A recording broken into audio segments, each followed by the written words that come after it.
Life is a chessboard, but most people, they're just playing checkers. Short moves, no strategy. Praying for some accidental win. When you mix fact with imagination, you're not just moving pieces, you're warping the board itself.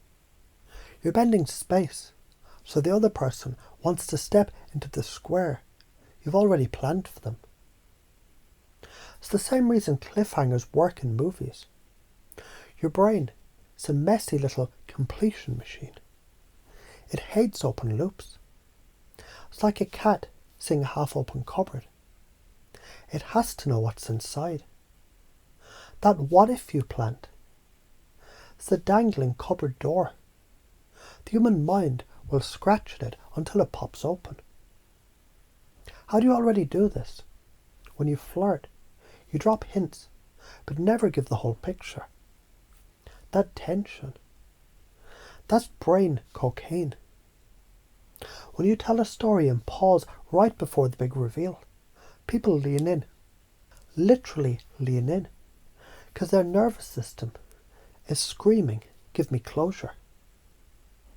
When you talk about plans for a weekend, you paint them just enough to make them curious, but not enough to lock them down.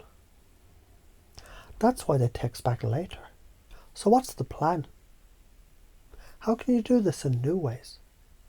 Imagine planting what if, like a gardener plants seeds. You don't force the tree to grow. You give it soil, water and sunlight. In negotiations, what if we could find a way that saves you 20% and still gets me my full rate? In leadership, what if this project becomes the one that gets you noticed by the execs? In dating, what if this turns into the story we tell people about how it all started? Why does this work? Your prefrontal cortex, the part of your brain that plans, decides, dreams, lights up when it's given an unresolved picture. Dopamine surges not when you get the reward, but when you anticipate it. You're literally hacking the brain's prediction and reward loop. That's why imagination without attachment works.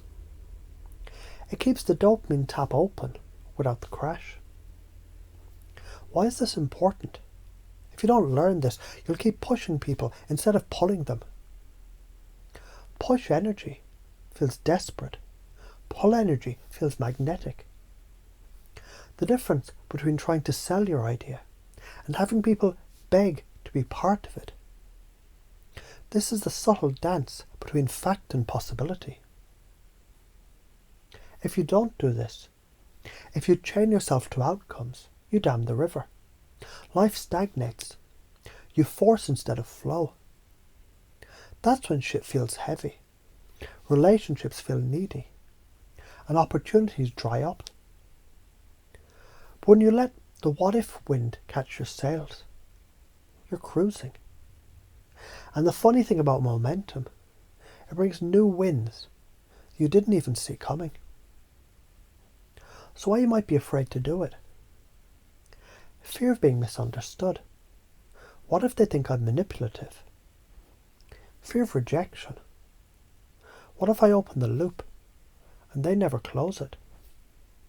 Control issues. If I don't lock it down, I might lose it. But here's the truth. Control is an illusion. The only thing you really control is the invitation you extend. And when that invitation is wrapped in curiosity instead of pressure, people RSVP in droves. The trap patterns that this interrupts. Over-explaining. It kills mystery. Rigid planning. It kills spontaneity. The scarcity mindset. If I don't get this, I'll lose everything.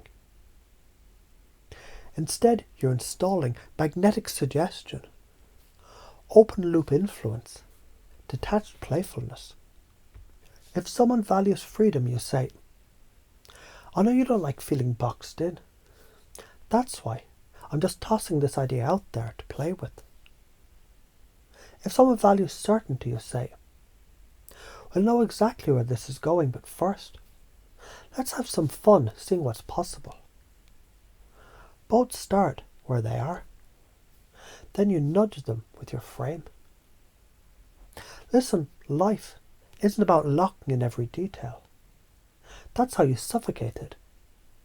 You're supposed to ride the damn wind, not try to bottle it. You can sit there clutching your plan like it's a holy script. Or you can catch the current and watch life hand you shit you couldn't have even dreamed of when you started. The consequence of ignoring this, you get stuck in a cage you built yourself, thinking you're safe when you're actually rotting. The reward of living this, adventure without force, connection without cling, influence without manipulation. So from now on, you use what if, like a magician uses misdirection, not to trick, but to guide attention toward what matters. You let curiosity be the rope bridge that people can't help but walk across. You dream freely, speak playfully, and never cling. 'Cause that is when the wind catches your sails, and the river carries you straight into the good stuff.